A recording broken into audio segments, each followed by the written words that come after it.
Hi there. In this video, we'll be covering how hard is it to write a book. Writing a good book is one of the hardest things you can do, but trust me, it's possible. I've written or ghostwritten more than 30 books myself, so I know it's possible. And I recorded this video to help you keep going when you face those obstacles and challenges and want to give up. By the end of this video, you will learn how to make the writing process easier, the importance of choosing the right book topic, and how to get help if you need it. And stay tuned until the end of the video for an opportunity I really think you're going to enjoy. Let's dive in.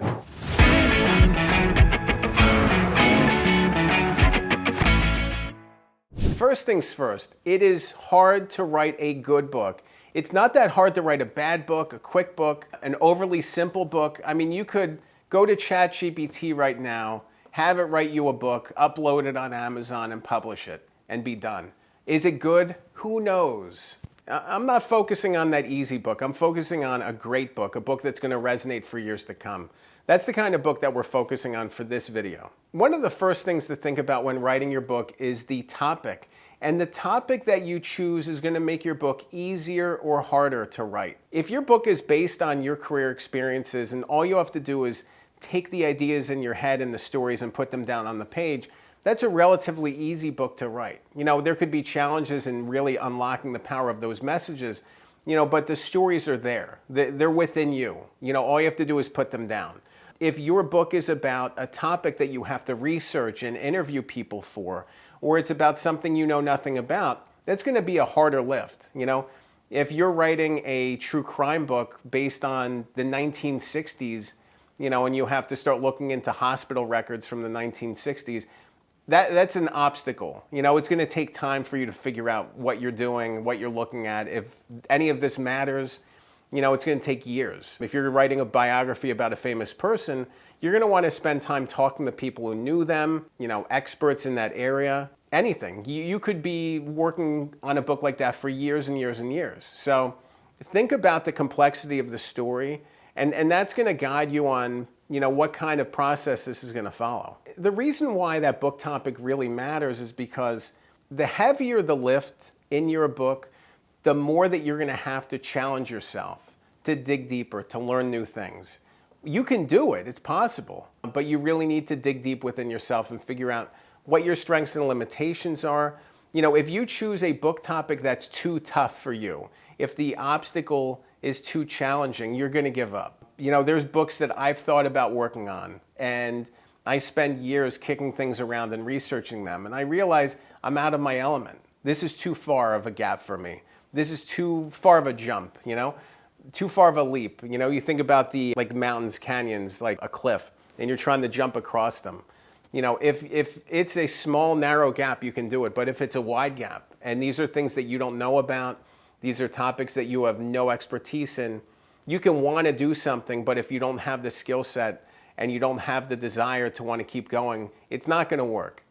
Be realistic with yourself at the early stages of the book idea, because that's going to help you figure out what is attainable, what is achievable.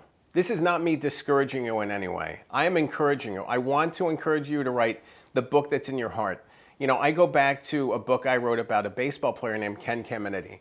And I started working on this book in 2012 doing research, and it took me a decade to publish it.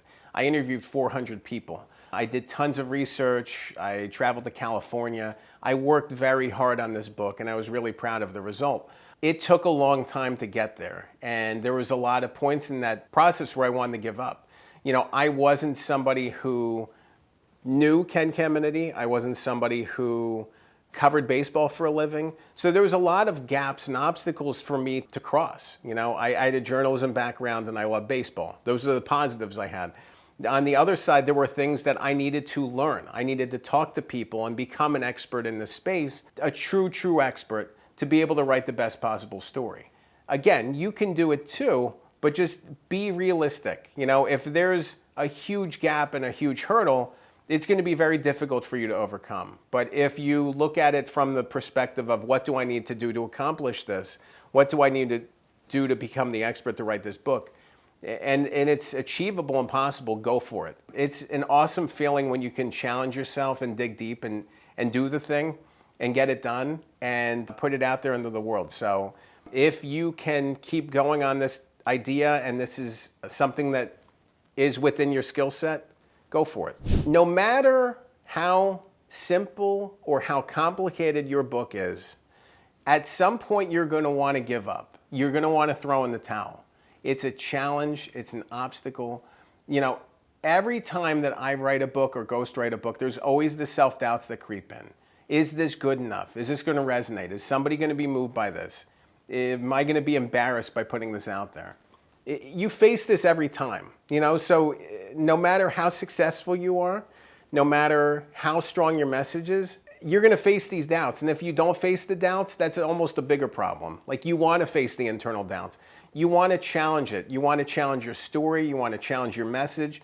You want to make sure this is as strong as possible, and this is going to connect in a really powerful way. The moment that you feel overconfident about your book and about your message and about your ability to be the author of this book, that's not a good thing. You don't want to be overconfident about it. You want to be quietly confident about it. You want to believe in it and believe in it till the end of the day. But at the same time, you want to keep challenging it, because those doubts and those fears and those insecurities, they're going to creep up at some point, whether it's during the writing process, whether it's during the editing process, whether it's after the book has been released. Those things are going to crop up inevitably. They always do. So you really need to be secure and firm and believe in this story and keep powering through. But when those doubts creep in, challenge it, look into it, explore it, see why you feel that way, because sometimes those gut instincts, they're telling you a message. They're sending a signal. They're sending you a signal that maybe this book could be stronger. Maybe there's a different approach you could take in telling it. There's so many different signals that we send and receive every single day. And far too often we ignore them. We just think, I'm going to keep powering through. And then a year later, when the book's out, we say, oh, I should have listened to that signal. It was telling me something. When you get editing feedback from people and they say, hey, I like the book, but there's this one thing I didn't like, and they keep telling you this. You need to listen to those things. I'm not saying that you need to necessarily change the book because of one person giving feedback.